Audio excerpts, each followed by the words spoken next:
नमस्कार विद्यार्थी मित्रांनो, आपण रोजचे पोलीस भरतीसाठी 10 महत्त्वाचे प्रश्न आपण रोज झालेले जे 10 प्रश्न घेणार आहोत. इथून मागं झालेल्या सर्व प्रश्नपत्रिकांमधील.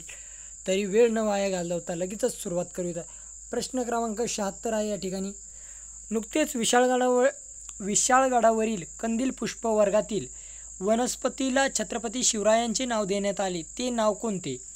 तर पर्याय क्रमांक 1 सेरोपेजिया शिवरायना हे नाव दिलेले आहे. प्रश्न 77 नंबर.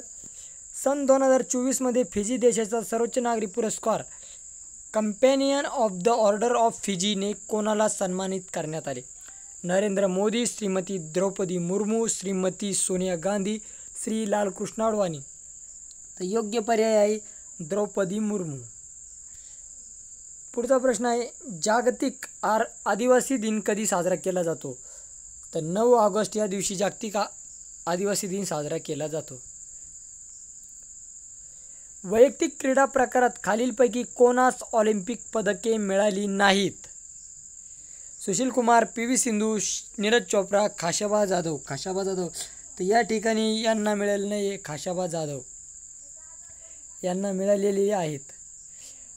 अंतिम पंघाल ही खेळाडू कोणत्या क्रीडा प्रकाराशी संबंधित आहे? नेमबाजी, भालाफेक, कुस्ती यापैकी नाही. तर ती खेळाडू कुस्ती या खेळाशी संबंधित आहे.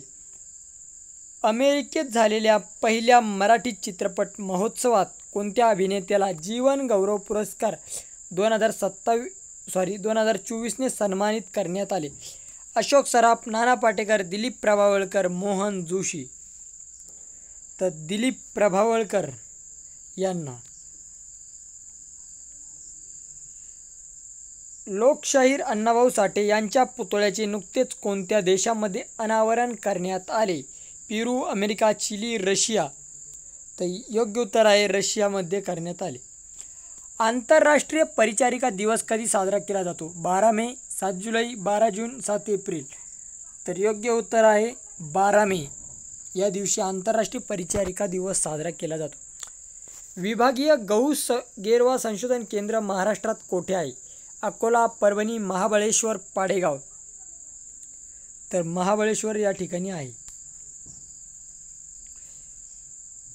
आता प्रश्न पुढचा पाहूया. 85 गुन्हेगारी प्रक्रिया संहिता 1973 या कायद्याचे नवीन स्वरूप म्हणजे? भारतीय साक्ष कायदा 2023, भारतीय नागरिक सुरक्षा संहिता 2023, भारतीय न्याय संहिता 2023 यापैकी नाही.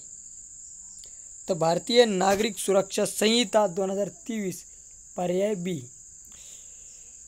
आता 86 नंबर. अनेर अभयारण्य कोणत्या जिल्ह्यात आहे? धुळे, छत्रपती संभाजीनगर, जालना आणि पुणे. तर योग्य उत्तर आहे या ठिकाणी धुळे. अनेर अभयारण्य हे धुळे जिल्ह्यामध्ये आहे. तरी विद्यार्थी मित्रांनो, आपण ही थोडी छोटी 10 प्रश्नांची सिरीज चालू केलेली आहे आणि ही PDF आपण व्हिडिओच्या डिस्क्रिप्शन बॉक्समध्ये देणार आहोत. तरी हा व्हिडिओ आपल्याला कसा वाटला ते नक्कीच कळवा.